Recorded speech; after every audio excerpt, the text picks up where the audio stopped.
This is Chinese Art Through the Ages, in relation to the social and political climates of the times. The Han Dynasty lasted from about 206 BCE to 220 CE. Throughout the dynasty, Confucianism resurfaced with fervor. The court founded a university intended to teach the 5 classics of Confucianism, and at one point the university had 30,000 students.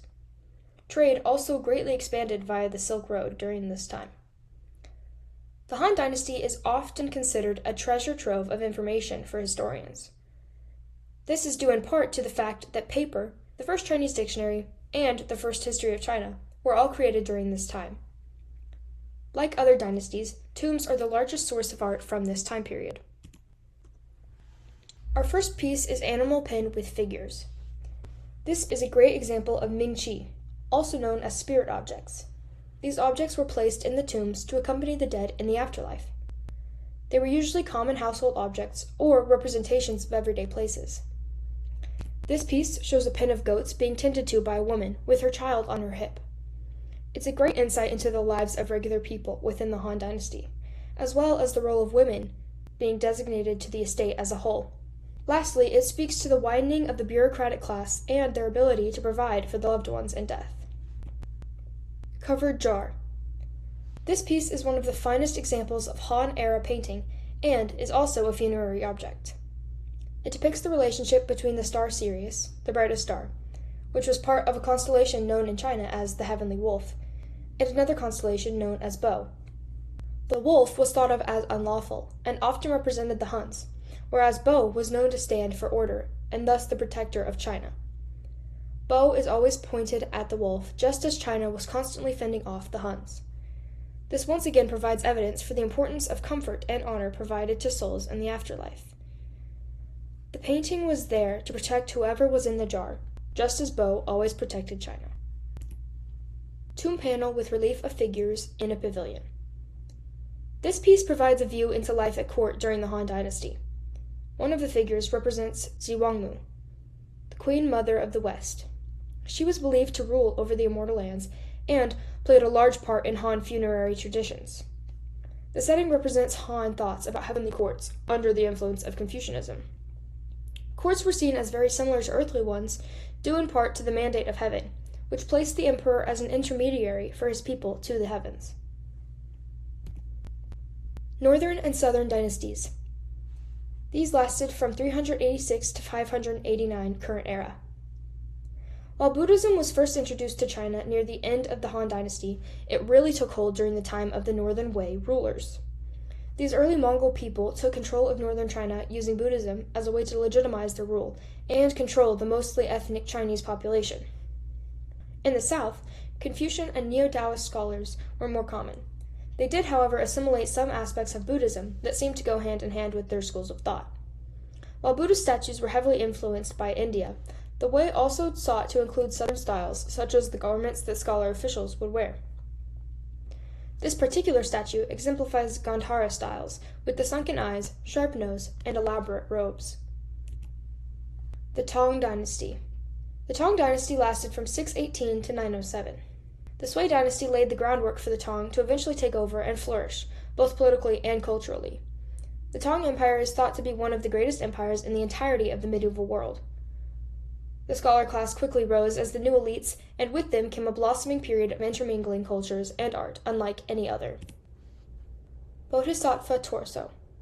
This is the torso of a bodhisattva, known in Buddhism as someone who purposely delays reaching nirvana, the state of eternal bliss, in order to help others reach nirvana. They were often attendants to the Buddha and were seen as selfless and divine beings. This piece was influenced heavily by Indian styles, showcasing the body's curves, voluptuousness, and ornate decoration, with a variety of ropes and beading. Knight Shining White. This is a portrait of an emperor's horse, done by a famous painter who is known to capture the spirit as well as the likeness of a horse. It exemplifies the Chinese myths about horses that they believe to be dragons in disguise. See the red eyes. This demonstrates the importance of horses during this time as well. Their status as a sacred animal rose steadily throughout the Tang Empire. Phoenix-headed amphora. This piece was heavily influenced by Western and Central Asian civilizations, especially Sogdiana, also known as ancient Iran. This style of jar was Greek and Roman in origin, which further points to the beginnings of globalization. It also demonstrates the love and appreciation that Tang people had of finely crafted items.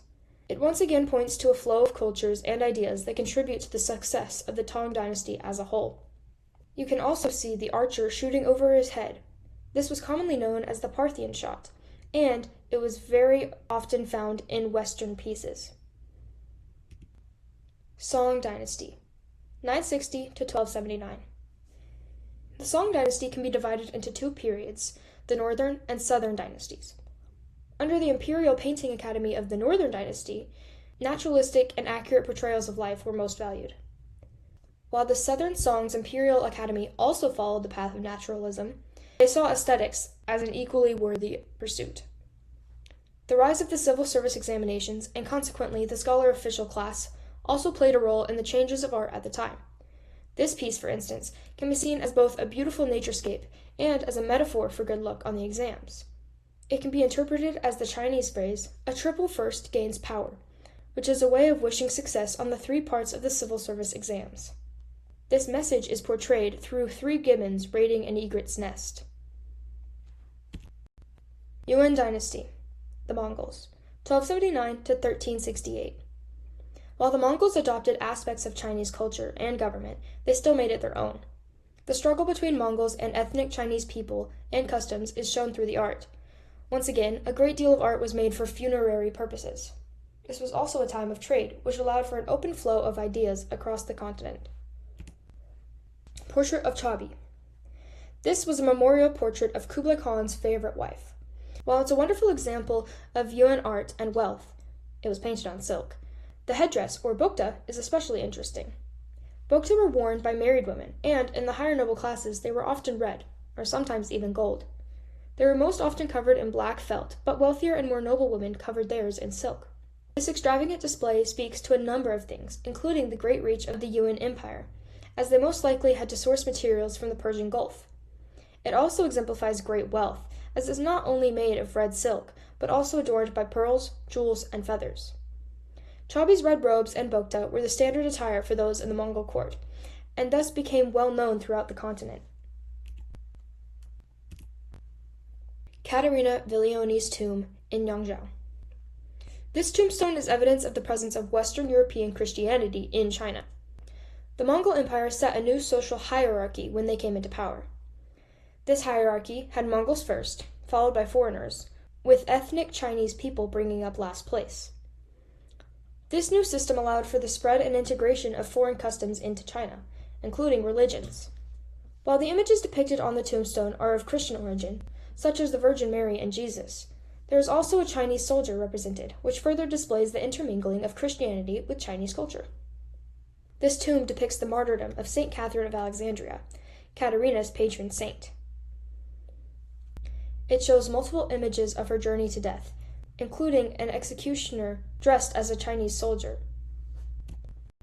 Mountains of the Immortals. This masterpiece is attributed to Chen Ruiyan, an artist during the Yuan dynasty who eventually helped to overthrow it and begin the Ming dynasty.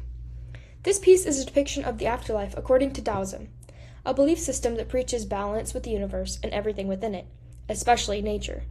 This image portrays that message very clearly, with its bright colors, intricate landscape, and presence of various animals. You can see a number of immortals enjoying the afterlife and being one with nature, flying and dancing with cranes, a symbol of longevity, and walking among animals. Art has always been a way to express oneself and, concurrently, the time one lived in. In China, it was no different. While it did start as something often reserved to the upper classes, it eventually became a more widespread practice.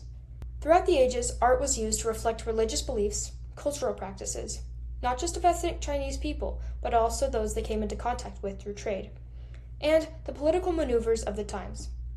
Art became more and more widely accessible, and therefore easier to analyze as a reflection of the time periods and those people within them. Thank you for watching.